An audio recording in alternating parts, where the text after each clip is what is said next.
పశ్చిమ గోదావరి జిల్లా పెనుగొండ మండలం వడలిగిరి గ్రామంలో ఏదైతే పెళ్లింట విషాదం చోటు చేసుకుంది, ముఖ్యంగా ఎవరైతే భార్యాభర్తలు నవదంపతులు ఇద్దరు కూడా ఉన్నారో, రావులపాలెం వెళ్ళి అక్కడి నుంచి సినిమా చూసి వస్తున్న తిరిగి క్రమంలో ఇద్దరు కూడా ఒక్కసారిగా గోదావరిలో దూకి ఆత్మహత్య చేసుకున్నారని అయితే ఇక్కడ అనుకుంటున్నారు. కానీ ఇదంతా అవాస్తవం. పూర్తిగా కూడా తమ అమ్మాయి ఎవరైతే సత్యవాన్ ఉందో తన చావుకి, తన మృతికి కారణం భర్త శివరామకృష్ణ అని చెప్తున్నారు. ప్రస్తుతం యువతి బంధువులు ఉన్నారు, వాళ్ళని అడిగి తెలుసుకుందాం.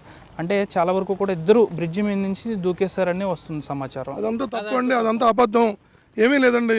వాడు కావాలని చెప్పేసి 15వ తారీఖున నైట్ పెళ్లి చేసుకొని మరుసటి రోజున వాళ్ళ ఇంటికి వెళ్ళి ఫస్ట్ నైట్ చేసుకుంటా అని చెప్పి వెళ్ళి తిరిగి వీళ్ళ ఇంటికి వచ్చి సోమవారం ఉన్నాడు. మళ్ళీ మంగళవారం పొద్దున్న స్నానం చేసి టిఫిన్ చేసి మా అమ్మగారింటికి వస్తానని చెప్పి వెళ్ళిపోయి ప్రీ ప్లాన్గా వచ్చి తను ఆ అమ్మాయిని ప్రోత్సహించి కావాలని చెప్పేసి నేను సినిమాకి తీసుకెళ్తానని చెప్పి మీ వాళ్ళు ఎవరో రావద్దు, నీ ఫోన్ కూడా ఇంటికాడ పెట్టేయి, నువ్వేమీ తీసుకురావద్దు, మన ఇద్దరం వెళ్దామని చెప్పి ప్రీ ప్లాన్గా 1 గంట బయలుదేరి సినిమా చూసి తిరిగి వచ్చే టైము 6:30 గంటల సమయంలో ఇంకా రాలేదండి అని చెప్పేసి వాళ్ళ తాతయ్య ఫోన్ చేస్తే వాళ్ళతో ఏమన్నారంటే, సిద్ధాంతం మేము వచ్చేస్తాం అని చెప్పి రాకుండా తను ప్రీ ప్లాన్తో ఆ అమ్మాయిని చంపేసి ప్లాన్తో ఉండడం వల్ల అతను తిరిగి రౌండ్ తీసుకొని వచ్చి సిద్ధాంతం బ్రిడ్జ్ మీద బండి ఆఫ్ చేసి ఎవరి రాని టైం చూసుకొని ఆ అమ్మాయిని చంపేసి గోదావరిలో పాడేశాడు.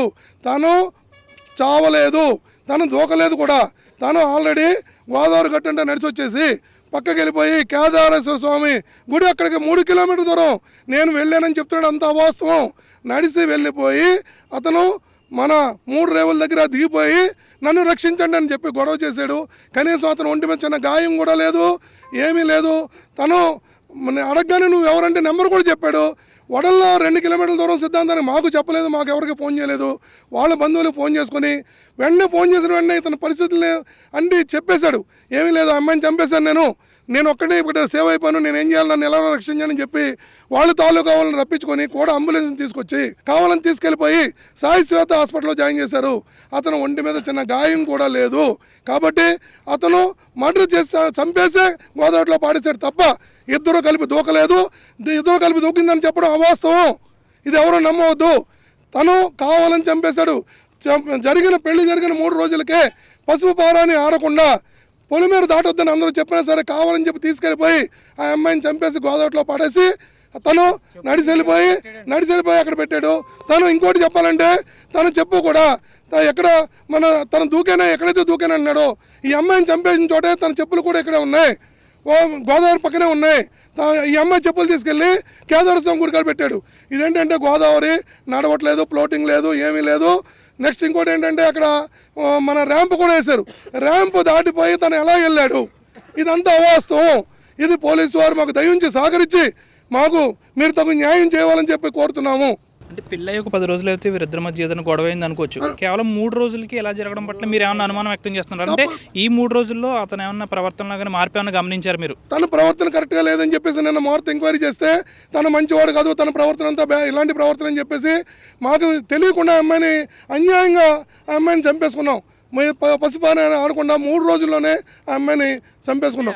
కావాలని చెప్పేసి అతను ఆ అబ్బాయి ఇలా చేశాడు. ఒంటి మీద ఉన్న బంగారం వస్తువులు, తర్వాత చెవులు, కమ్ములు మొత్తం అన్ని కూడా తీసేసుకునే కావాలని చెప్పి అమ్మాయిని చంపేసి ఈ విధంగా చేశాడు. భర్త ఎక్కడ ఉన్నాడు? భర్త పోలీసులు అండర్లో ఉన్నారని చెప్తున్నారు. పోలీస్ స్టేషన్లోకి వెళ్ళి చూసాము, పోలీసుల దగ్గర ఉన్నారు. అది అయితే వాళ్ళని అడుగుతుంటే ఏమన్నాడంటే, నాకేం తెలియదు, ఇలాగ దూకేయాలనుకున్నాం అంతే చెప్తున్నాడు తప్ప తను అయితే దూకలేదు. తను ఆ అమ్మాయిని చంపేసి గోదావరిలో పాడేశాడు. అది మాత్రం వాస్తవం. చివరికి మీరు ఏం కోరుకుంటున్నారు? మేము మొత్తం ఆ అమ్మాయికి న్యాయం చేయాలని కోరుకుంటున్నామండి. మొత్తం మా వడలి జాంపేట గ్రామ ప్రజలందరూ కూడా ఆ అమ్మాయికి తగిన న్యాయం చేయాలి. పాపం ఆ అమ్మాయి తల్లి బేదరాలు, అమాయకురు, తెంగర పిల్ల, భర్త లేడు. అంటే ఎవరైతే చనిపోయిందో ఆ అమ్మాయి తల్లి అమాయకురాలు, బేదరాలు, తండ్రి చనిపోయాడు, తండ్రి కూడా లేడు.